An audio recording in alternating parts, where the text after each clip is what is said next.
Hey everybody, today we're going to be talking about some of the things that you should know when you're considering getting the Sony FS700.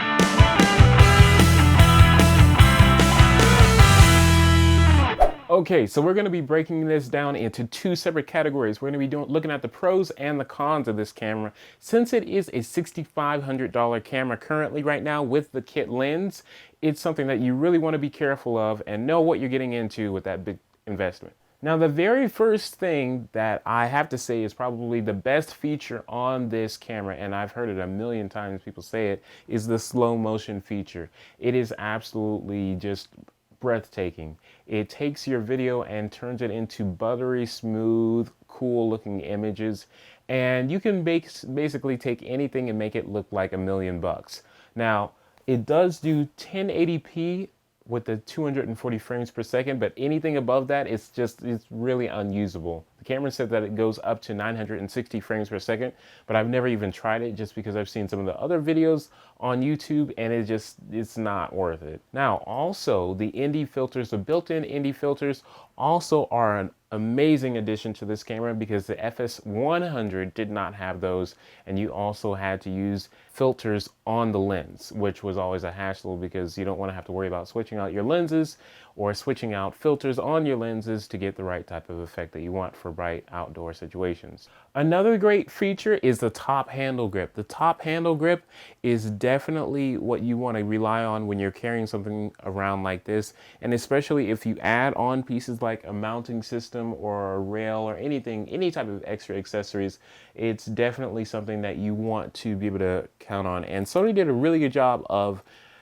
connecting this to the hardcore frame of the camera so that whenever you pick it up, it doesn't feel like anything is going to break. So that's definitely something that is a great improvement over the FS100. Another thing that is great with this camera are the audio controls. They really got this one right. There's two XLR inputs. They have manual options for both channels, which includes phantom power, manual controls, and it gives you the option to monitor which channel you want to listen through in the headphone jack on the back.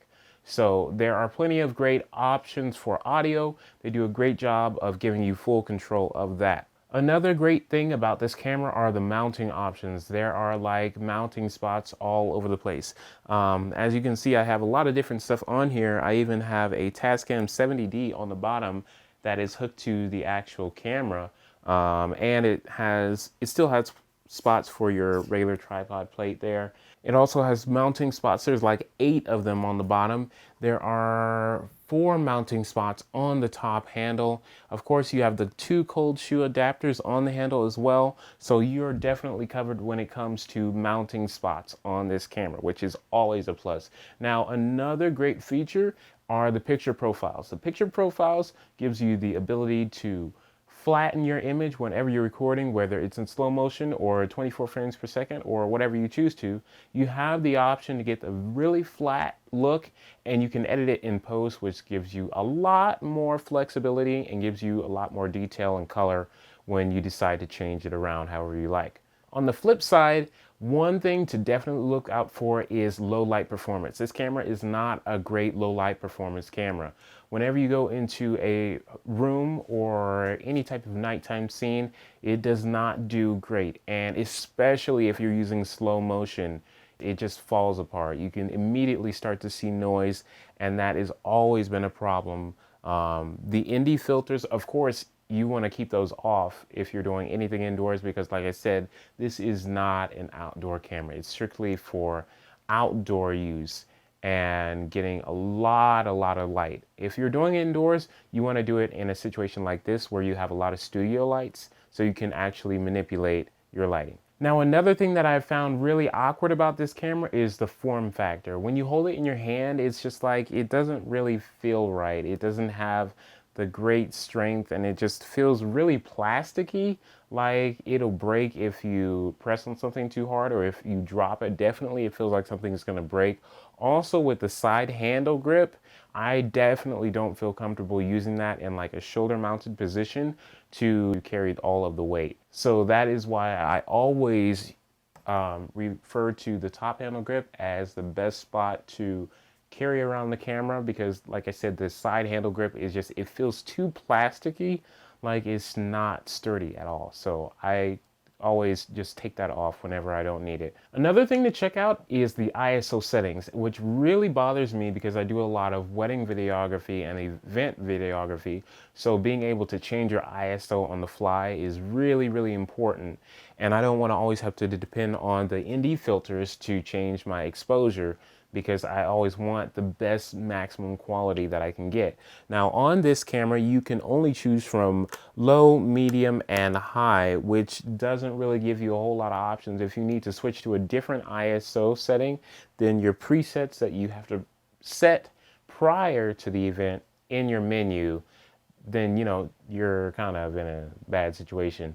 You can always go into the menu and change it while you're recording, but of course, that is such a hassle compared to just pressing a button as like on the Canon systems and just changing the ISO with a flip of a dial or something like that. So that is definitely a negative, I think, when it comes to shooting live events, is the ISO setting. Now the LCD panel is something that I absolutely cannot stand, because whenever I shoot glide cam shots or I'm shooting above crowds or anything like that, it's absolutely useless. Like, I can't use it at all. I do also some church broadcasting videos, and whenever I use a jib, it's like you cannot frame it. You have to have an external monitor. But also when you're doing glide cam shots and you want to flip it upside down to get some low angles, then it's like you can't see it either. Whereas on some other cameras where they have swivel out screens, you can flip it upside down and you can get a better angle there. Or if you just have an external monitor that you could mount somewhere else, I think Sony would have definitely benefited more if they would have given us a better monitor. But of course, you have to pay more money for that. Now, one thing to note, if you're getting the FS700 with a kit lens, you have to know that the power zoom is not going to be great for any cinematic type of work, because you have no focus ring. You can't use a follow focus on your focus ring. It goes straight into some plasticky parts, and you can't really even put a focus ring on it at all to pull focus or anything. So that is definitely a negative. Also, with the zoom, if you're depending on the power zoom to do any type of ENG style shooting, good luck with that, because the zoom is literally as slow as I don't know what. You can't get any speed ramp shots if you're trying to zoom in really quick to try and recompose your frame.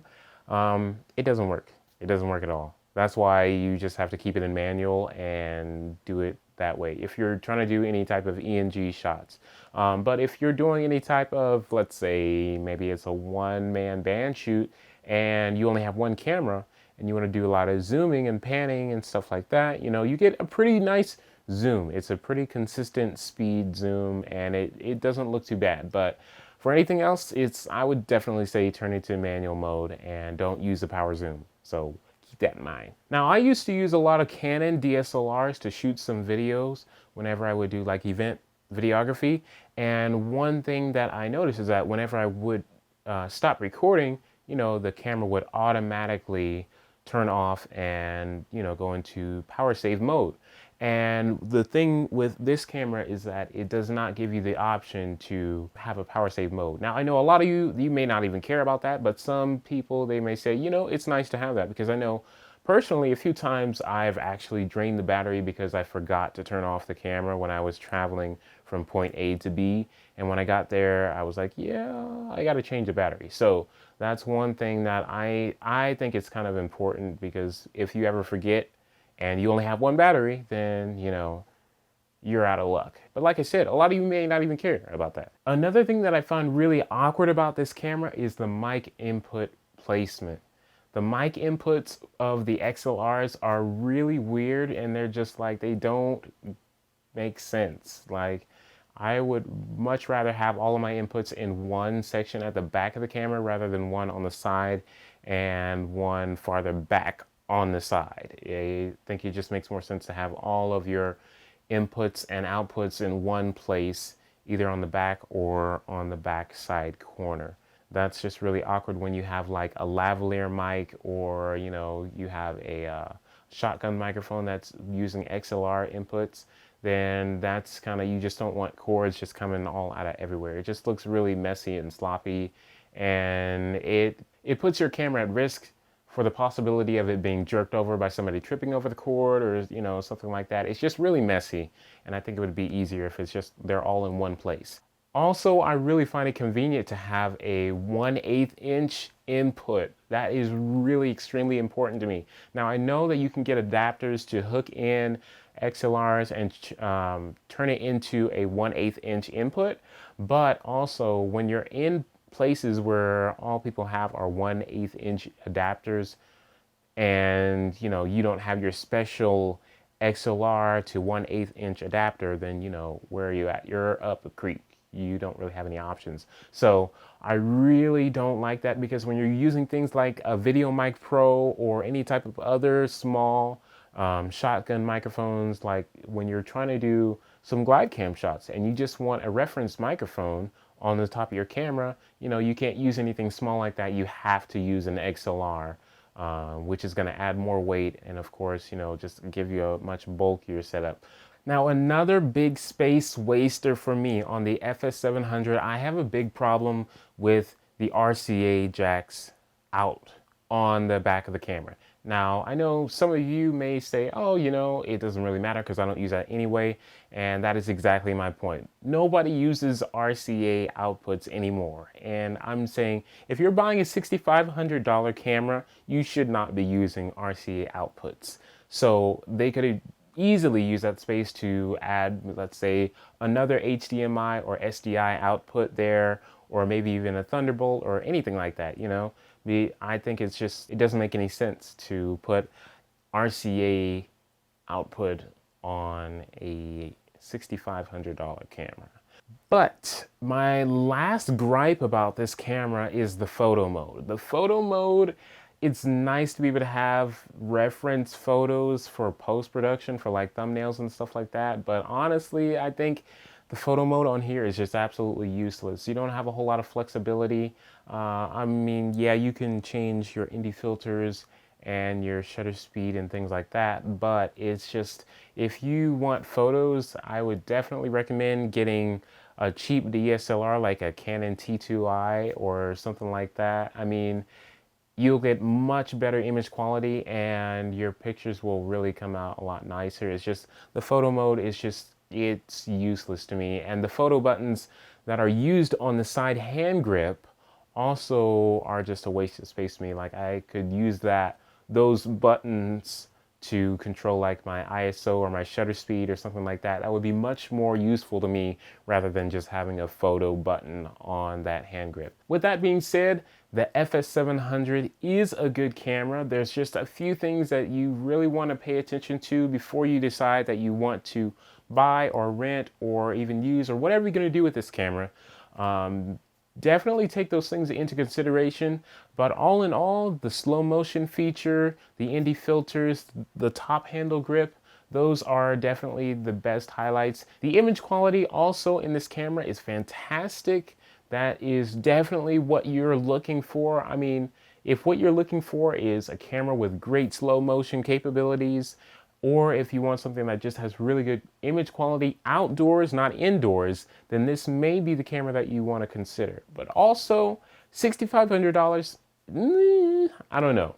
Personally, I think I would stick with the Canon C100 Mark II. But it's up to you. Let me know what you guys' impression of the Sony NEX-FS700 is and whether or not you would buy it. Just leave a comment in the comment section below, and I will see y'all later. Take it easy.